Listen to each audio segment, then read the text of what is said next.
What's up, guys? So currently on the watt bike, did a bit of a warm up, and now I'm holding 205 to 225 watts, just trying to be at like the very bottom of my zone 2, like 115 beats per minute, which is nothing, but I'm gonna do a HYROX simulation tomorrow at about 80%. So what that looks like for me is I'm gonna set the treadmill at about a 6. I think I'm just gonna put it at a 4-minute pace. So maybe a 5:52 to a 6-minute pace. So maybe like a 4:05 time on the treadmill, and then vary everything else off that. You know, when we're full gas racing, we're about 30 to 35 seconds faster on the high end of our race pace. And then sometimes it can float down near like the end of the race. But in Stockholm, I think I was holding 5:27 miles to 5:35 miles. And that would be 1 month from now, last year. You know, the interesting thing is that I finished an Ironman within 4 months of every time I set the world record. I've gone back through all my data, and the interesting thing is, like, when you look at this, you know, obviously this is pretty low, but look at this, 2 watts per kilo. You know, I'm holding about, in my training for long term, about 200 to 250 for a ton of hours, and doing longer runs about a 7 to 9 minute mile pace, ranging from about 8 to 12 miles each run. And then, you know, I would do a lot of very specific strongman and very like insanely hard lifting at a very short rate and very short window of time. High intensity workouts like 21:15:9, or, you know, 1,000-meter skis into, you know, 30 thrusters for time at 95 pounds. Shit like that, that's just like, boom, explode you, and then get right back into that easy zone. So I'm there right now. I would say I'm definitely in a different kind of fitness because I took the whole summer off. But what I made the mistake of last year, 2 years ago, I started the season extremely late. I didn't start training for HYROX until January. Last year, I went straight out of an Ironman, straight into HYROX, October, November, December, and I was full gas. And then I peaked too early. So I think I'm in a better place now by delaying what I did. And, you know, being that I can hold 300 watts an hour for 2 to 3 hours at a zone 2 pace right now. So I'm strong. Then naturally letting the weight come off and letting myself kind of just feel the workouts rather than force the workouts right now is a big part of what we're gonna do this year. Definitely changing up my style of training, meaning that it doesn't need to be so hammered down so early on. I'm just gonna build a really big wide base, and I'm gonna build a very robust level of strength with strongman stuff, dumbbell stuff, you know, all sorts of shit. So it's gonna be an epic season to watch.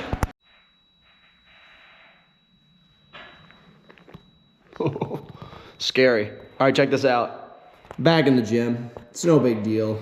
About to pump the beef. I know you guys are probably thinking, what kind of beef are you gonna pump today, Hunter? Why don't you sit back? I'm gonna take you for a little ride. Oh, geez, Jet. The wind is powerful. That's why I have to be so strong, because it could try to kidnap me. If I don't have big muscles, if I had a body like James Kelly or maybe 𝗕𝗏𝗏 or maybe even Tiny Tim, easy to kidnap, easy to kidnap. They've had some decent races, we'll give them that. But kidnapping, victims, for sure. So we're gonna work on those muscle groups so we don't get kidnapped. So clearly, upper body, then extremely heavy farmer carries. I'm talking about like eyes bursting out of my head farmer carries, and probably some heavy chins, maybe some barbell rows, whatever I'm feeling, guys. Get ready for this.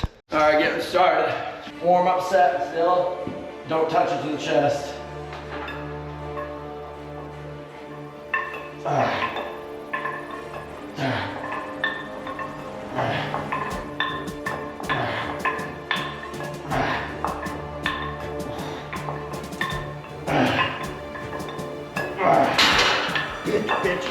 What's up? What's up? Light, motherfucker. Light, motherfucker.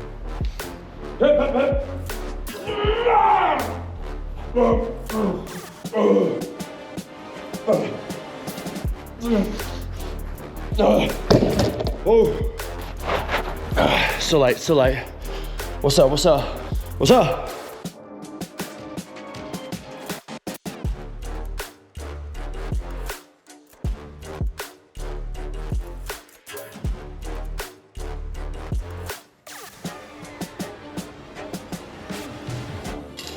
All right, big monster set. No stuff, no stuff. Feeling good. Probably gonna bump it up about maybe 40 pounds on the bench, 20 pounds over there, 50 pounds on each handle. And then I'll maybe do one more set and be donezo. All right guys, we're back. We're at Simons and Titans Fitness. Jock's over there.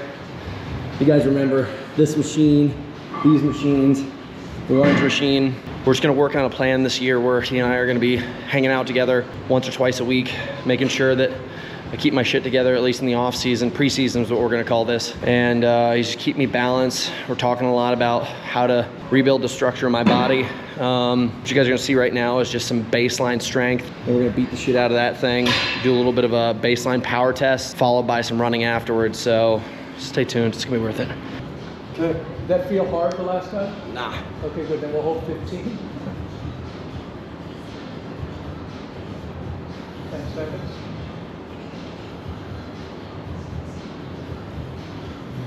5 seconds. All right, 8 reps. 1, 2, good. 3, 4, excellent.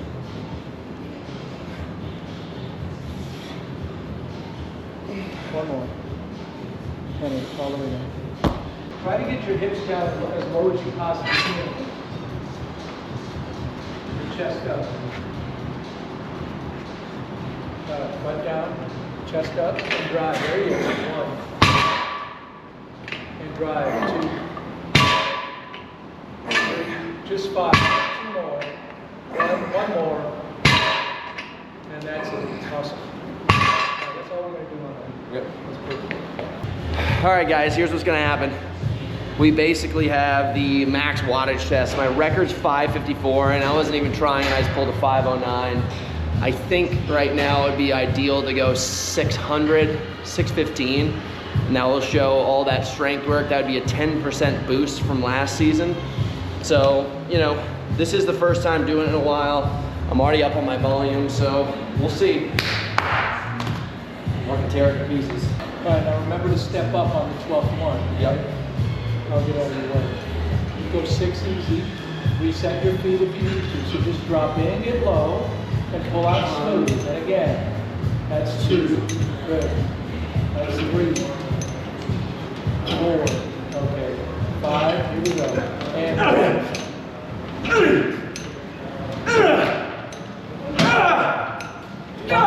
more. Awesome, 564. All right, we went up. Yeah, we went up by 10. I lost my form yet. I think I Yeah. Not bad. So you're doing this, and then coming up. Yep. You want to do this, then drive out. Okay. Okay. Yeah, so 6 of them easy. Actually, you can go 5. But if you feel like you're in a good spot, take off whenever you want. 2, get lower. That's it. Lower. Right there. And then back. There you go. There and back. That's it. That's it. And good. Good. 4, 546. 556. 543. Ah, Jesus. That's all right. That's all right. You're done. Woo. That's good. Much better. All right. Okay. Higher overall pulls by a significant amount, but I only went up 10 pounds since last year, but it's my first session. Maybe the second one, I'll bust through at 575, 585, but maybe not 600 this season. We'll see though. Depends on the day, depends on the rest. 2.5% improvement. God dang it, I wanted 10%. But it's all right. I want 5. At least 5 by the next time. All right, guys. I'm gonna give you a little bit of a hack on how to make like a super endurance drink. Obviously, our hydration drink doesn't have carbohydrates. Carbohydrates obviously are being metabolized in your body as you're doing endurance exercises. Normally, you have some in you from what you've been eating before that's stored, but you can have carb mixes, or as I like to just do is juice, because it's cheap and delicious. And I already got all the things I need from Hydro. We're gonna fill this thing up all the way, and depending on how far you're going, you're gonna hit 1 to 2 scoops. I'm just gonna do 1 scoop, and then hopefully at the halfway point of this potentially 2 to 3 hour ride, I'm gonna be able to, Jesus Christ, sorry. I'm gonna refuel and basically set myself up to hopefully make it through this potentially 2 to 4 hour ride. But what you guys wanna do is basically make sure you have carbs. So this right here is a 24 ounce. So I basically am gonna have 120 grams of carbohydrates in this bottle. And I've been really hydrating. I filled this thing up this morning. So this is over 24 ounces. So this is probably about a 30 ounce cup. I've already had 2 scoops of Strength X2 in there, just knowing this is gonna be a really long ride. I'm gonna chew through all that creatine. And I've been pumping out a lot of volume this week. So go get yourself some cheap drink like this, and then add Hydro to it afterwards and just sip on it. So you should be hydrated.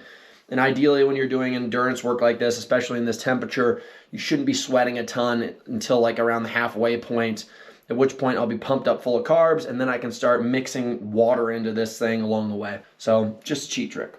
All right, guys, I am way out here in the woods. So this is the hot spring trail, and it goes over to that dam over there. I wish I could zoom in for you guys. There's Mount Baldy. You guys saw me do an episode about that big mountain in the background. And now this is gonna take us all the way over the top of the mountains into the hot springs area. So if I'm killing it, I'm basically at, oops. Let's see here. I'll show you guys. Sorry. Let's see here. Uh-oh, gotta unlock it. So we're at 1 hour and 14, 17 miles. And if everything goes right, double, maybe triple that to get home. I'll do some pauses and I'll come give you guys some updates. All right, back at it. Still climbing. I started way low. I've been going for a long time. No service anymore. All my friendly calls, done. Am I running out of fluids? Yeah. Do I feel the energy leaving my body? Not really. I'm good. I studied all my old races, even back from when I did Spartan races. And I would always lose steam near the end. That was always my issue. So I'm gonna push endurance big time this year. Lots of extended bike rides and long threshold workouts to have just legs of steel.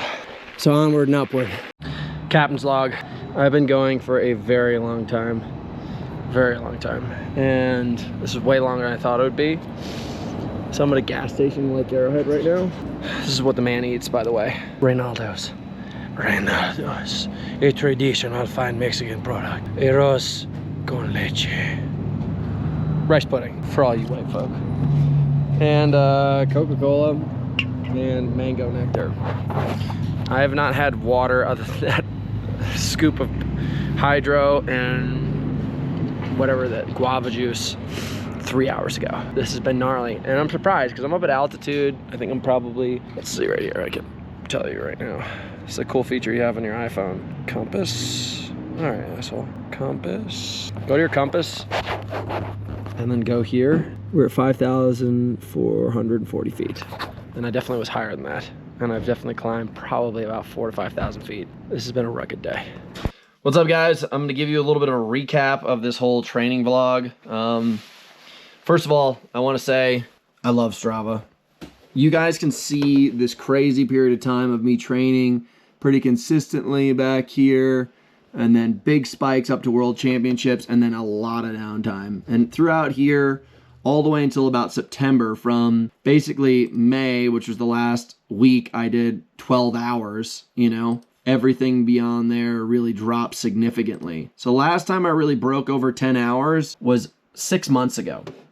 and then you took this whole chunk of time up, and as you guys can see, like, this is very inconsistent and really not much training over here. 7 hours, 28 hours.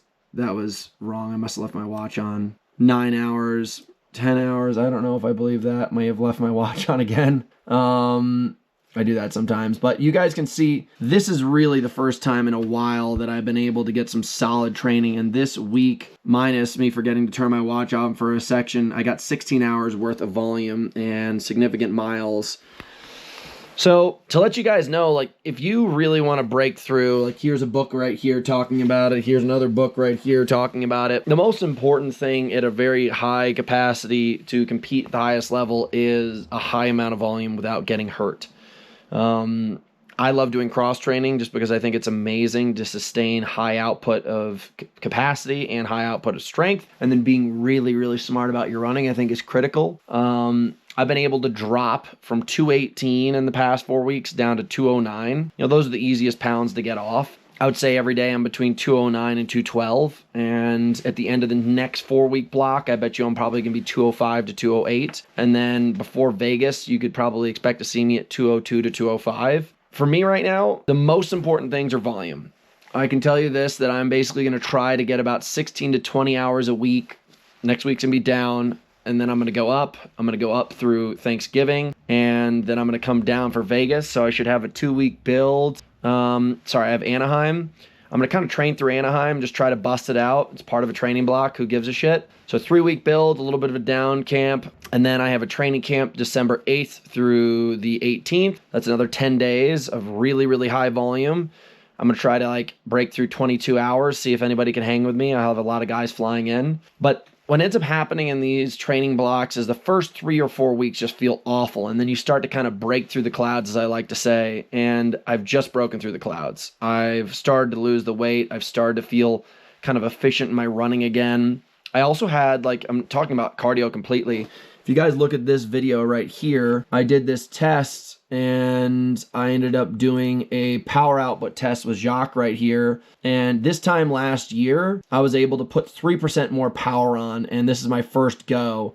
So if I give this another couple weeks of training and actually getting the form down, I bet you I could probably bump about 5 to 8% power output gained since this time last year. And this is a very high volume week for me. So this is all good news. What I recognized that I did last year is that by this time I had already been training for 2 or 3 months consistently before now, which means that I was really, really doing Ironman training and I had a really, really great base. And then I started to go into power training with Jacques. And right before I started really training with him, I was at the end of a big block of just cardio from those Ironmans, and I broke a world record. So I've intentionally delayed things a couple months because I peaked really this year in April, which was too soon. I needed to peak 2 months later, which is June, the World Championships. So being 2 months behind schedule right now is exactly where I want to be. You know, all I can say is training has been messy, but it's my commitment to myself and to you guys watching who I think are trying to gain knowledge on this shit that I'm going to stay as the best I can and be as honest as I possibly can to tell you guys really what it's like to train to get a world title back and break another world record. And that's a tough place to dig yourself out of a hole. And I've done it before. I'm not scared of it. I'm not a pussy. I'm just going to fucking put the screws and nails into it right now. So by the time they get to me, I'm battle tested and nothing can shake me. So that's my commitment to you guys, and I'll see you in the next episode. Also, buildersports.com, Builder International.